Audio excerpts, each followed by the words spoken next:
Mojopurno, September tahun 1948. Sore itu hati Kiai Sulaiman Zuhdi sedang gelisah. Sejak menerima undangan dari tadi siang, ia merasa ada yang ganjil dan tidak beres. Sebagai seorang kiai yang memiliki kepekaan spiritual dan kedekatan dengan Sang Khalik, ia seperti telah melihat sesuatu hal besar yang segera terjadi. Namun semua itu dipasrahkan kepada Sang Maha Pengatur hidup manusia.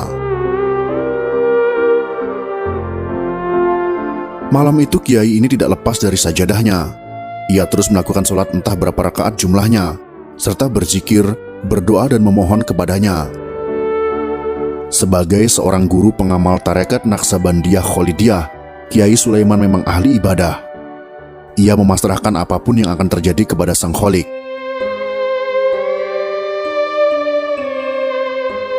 Lelaku zikir dan mendekatkan diri kepada Allah yang merupakan rangkaian dari apa yang disebut kalangan sufi sebagai riyadoh itu sudah menjadi kebiasaan. Namun, malam itu begitu istimewa. Kiai ini terpekur di atas sejadahnya hingga subuh. Akan tetapi, Kiai Sulaiman bukanlah sosok kiai yang menghabiskan hari-hari di sudut masjid. Ia sangat dekat dengan masyarakat. Rumahnya menjadi pusat aktivitas pergerakan.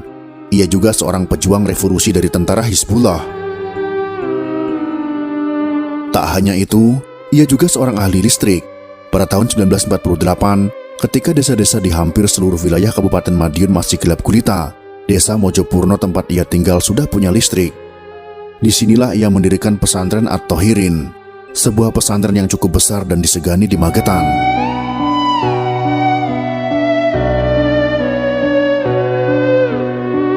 Pagi pun akhirnya datang. Riyadoh yang ia lakukan sepanjang malam itu telah memberinya mental dan kesiapan. Ia pun sudah ikhlas dengan apapun yang bakal terjadi dan menimpa dirinya. Usai sarapan yang telah disiapkan istrinya, ia bergegas pergi memenuhi undangan rapat di kabupaten. Tak lupa ia titip pesan kepada pembantu yang merawat anaknya, Ahyul Umam, baik-baik yang masih berumur 2 tahun. Sampai di tempat tujuan, tidak ada rapat. Beberapa orang PKI telah menyambutnya dengan sepasukan tentara FDR. Rupanya di situ juga sudah banyak para tokoh yang dikecoh oleh undangan bohong itu. Bersama ratusan tokoh dan para santri dari berbagai daerah lainnya, digiring ke pabrik gula Goranggareng. Mereka dikumpulkan di loji atau gedung di pabrik itu. Apa yang terjadi setelah itu? Ratusan orang yang sudah dikumpulkan di loji itu diberondong senapan mesin.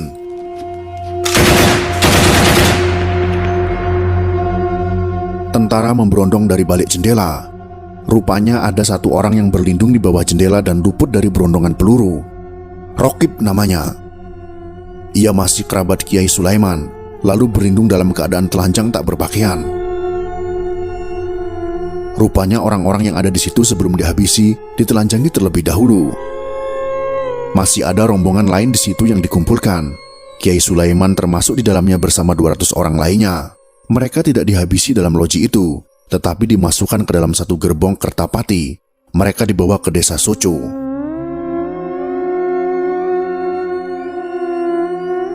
Ternyata di tempat ini sudah menunggu 2 sumur tua. Kiai Sulaiman bersama 200 orang lainnya dikubur hidup-hidup dan dihujani bebatuan dan batu kapur. Namun, kiai ini tidak langsung mati. Warga desa Soco mendengar suara zikir La ilaha illallah bergema berulang-ulang. Namun, mereka tidak tahu di mana asal suara zikir itu berasal, dan suara zikir itu masih didengar para warga selama 7 hari.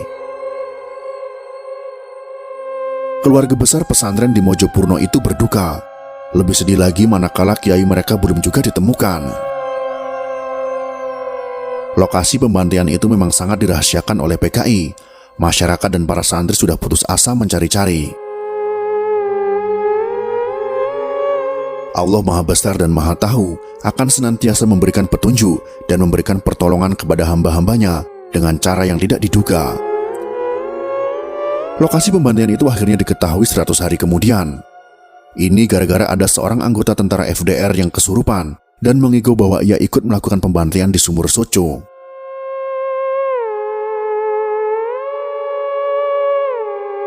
Anggota PKI yang mengigau ini akhirnya diinterogasi dan menunjukkan di mana lokasi pembantaian itu berada. Masyarakat dan keluarga korban pun berbondong-bondong menuju lokasi yang telah ditemukan. Mereka geram marah dan sedih. Sumarsono Wilis, seorang bocah yang kehilangan ayahnya, begitu mendengar cerita anggota PKI yang mengigau itu, langsung mendatanginya. Ia ingin tahu bagaimana nasib ayahnya. Begitu bertemu dengan orang PKI itu, ia tidak dapat menahan amarahnya.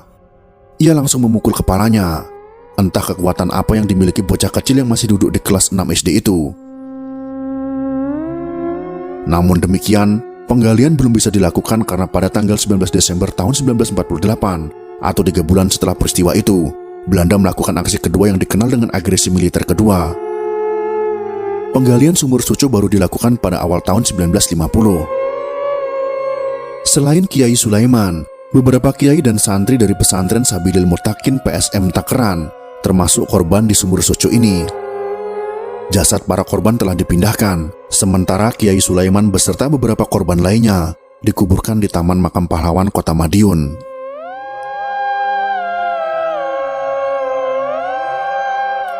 Di lokasi sumur itu, saat ini berdiri tegak monumen yang bertuliskan tempat mati syahid para pahlawan korban pemberontakan PKI Madiun tahun 1948. Di sebelahnya terdapat marmer bertuliskan daftar nama-nama korban. Tidak jauh dari monumen ini juga terdapat gerbong kereta Kertapati yang dahulu digunakan untuk mengangkut para korban.